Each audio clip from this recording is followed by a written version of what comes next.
कक्षा 11 के विद्यार्थी हो, संस्कृत का पेपर देने जा रहे हो। आप लोग बहुत ज़्यादा कमेंट कर डाले थे कि सर जो स्टार्टिंग में 23 से स्टार्ट हो रहा है क्वेश्चन पेपर, वही कोड वाला पेपर लाइए। असल में यही पेपर हमारे विद्यालय में आ रहा है और यही फंस रहा है। आप लोगों ने वीडियो को भी बहुत ज़्यादा शेयर किया, जिससे मुझे बहुत हार्दिक प्रसन्नता हुई और मैं आप लोगों के लिए ये पेपर भी ढूंढ निकाला और यही पेपर 100% आपके विद्यालय में आएगा भी। आपको पता है हमारे सारे पेपर जो मैं आपको दिखाता हूँ वही पेपर आता है, इसलिए जाके आप कमेंट देख सकते हो। इसलिए मैं आपको फिर से कहता हूं कि आप वीडियो को ज्यादा से ज्यादा शेयर करो। जितना ज्यादा शेयर करोगे उतना ज्यादा मैं मॉडल पेपर लेकर आऊंगा और 100% पूरा का पूरा पेपर फंसेगा, गारंटी के साथ फंसेगा। ठीक है, चलो पहला क्वेश्चन है, निम्नलिखित गद्य खंड पर आधारित प्रश्नों के आपको उत्तर देना है। तो देखो यार, पहली बात तो ध्यान से इसको आप स्क्रीनशॉट ले लो, इसको पूरा पढ़ लेना। इसके बाद यहाँ पर नीचे क्वेश्चन पूछे गए हैं। उपरोक्त गद्यांश किस पुस्तक से उद्घृष्ट है? विदिशायः अधिपति का आसीत देव विदित सकल शस्त्रार्थ राजनीति कुशलः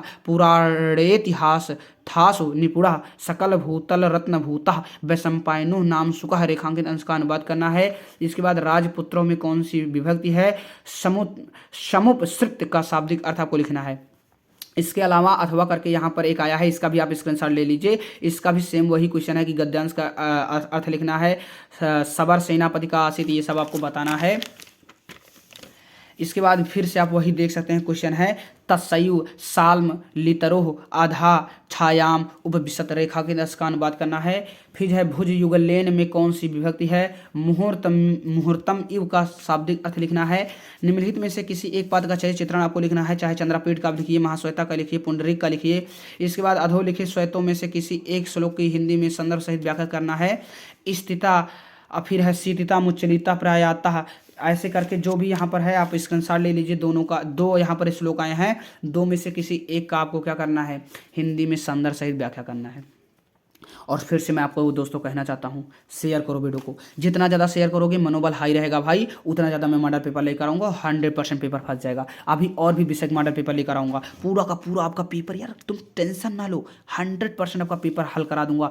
पहले ही मिल जाया करेगा पेपर। ठीक है, बस चैनल के साथ जुड़े रहो, बेल आइकन ऑल पे दबाए रहो, ज़्यादा से ज़्यादा दोस्तों को, रिश्तेदारों को, सबको शेयर करो वीडियो। ठीक है, क्वेश्चन अगला है, अधोलिखित श्लोकों में से किसी एक श्लोक की संदर्भ सहित हिंदी में अनुवाद करना है, यानी संस्कृत में व्याख्या करना है।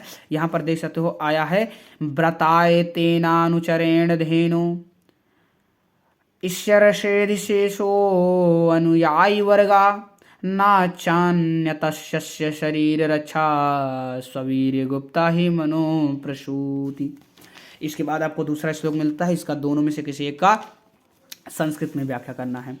अगला क्वेश्चन यहाँ पे है, बाण भट्ट का संक्षिप्त जीवन परिचय देते हुए उनकी रचनाओं का उल्लेख हिंदी में करना है। फिर है महाकवि कालिदास का जीवन परिचय हिंदी अथवा संस्कृत में लिखिए। फिर है अधोलिखित में से किसी एक अंश का हिंदी में संदर्भ सहित व्याख्या कीजिए। ठीक है, ये आप देख लीजिए, पूरा का पूरा क्वेश्चन बहुत ही हाई लेवल का है और पूरा का पूरा प्रश्न ही यही आएगा, तो आप एक एक प्रश्न को रट लीजिए, छोड़ना मत। ठीक है, अगला यहाँ पर है, एक अंश का हिंदी में संदर्भ सहित व्याख्या करना है। अनुमत गमन शकुंतला तरुभिरियम वनवास बंधुभि परवृत्ति विरुतम कलम यथा। फिर है यहाँ पर प्रतिवचनीकृत में भी। अगला है, यास्यद्य शकुंतलेति हृदयम सस्पुष्टम उत्कंठया कंठा स्तंभित वाष्पवृत्ति कलुष चिंता जाड्यम दर्शनम वैक्लव्यम ममतावदिश्रम इदम स्नेहादरस्योकसः पीडयन्ते गृहिणा कथम नूतनया विश्लेष दुखा खैर्नवः। तो यहाँ पर इसका भी आपको क्या करना है? अर्थ लिखना है। इसके बाद है, निम्नलिखित में से किसी एक सूक्त का हिंदी में संदर्भ सहित व्याख्या करना है।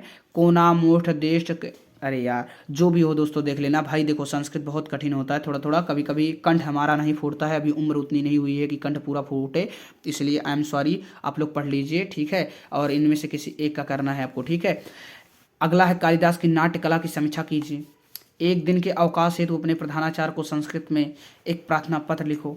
अनुप्रास अथवा यमक अलंकार की परिभाषा हिंदी अथवा संस्कृत में उदाहरण दीजिए। तो देखिए अब ध्यान दीजिएगा, यहाँ पर जो आया है, यहाँ पर जो नीचे है, अनुप्रास अथवा यमक अलंकार की परिभाषा हिंदी अथवा संस्कृत में देना है। तो आप संस्कृत में दे सकते हैं अनुप्रास का, अनुप्रासा शब्द साम्यम वैषम्यम अनुप्रासा शब्द साम्यम वैषम्यम अनुप्रासा शब्द समम वैषम्यम अनुप्रस्यत, तो ऐसे आप कर सकते हैं। इसके बाद है अधोलिखित पदों में से किसी एक पद में विग्रह करना है। कृष्ण सर्पा युधिष्ठिर शरणागतः। फिर है रमेशा में संधि विधायक सूत्र लिखना है। अधोलिखित में से किसी चार का संस्कृत में अब आपको अनुवाद करना है। पहला है कवियों में कालिदास श्रेष्ठ हैं, तो कविषु कालिदास श्रेष्ठा या श्रेष्ठ अस्ति, यह नहीं है तो संति हो जाएगा, ठीक है। कविषु कालिदास श्रेष्ठा संति। गांव के दोनों ओर वृक्ष हैं, तो परितः माने होता है चारों ओर, और दोनों ओर का मतलब होता है उभया, तो ग्राम माने गाँव, ग्रामः उभयः वृक्षाः सन्ति, ठीक है। ऐसे सतीश पैर से लंगड़ा है, तो सतीशः पादेन खंजति। गांव के दोनों ओर वृक्ष हैं, फिर से वही होगा। वृक्ष विद्या से नम्रता आती है, विद्या ददाति विनियम आप लिख सकते हैं। राम ने रावण को मारा, ये भी आपको लिखना है। गंगा हिमालय से निकलती है।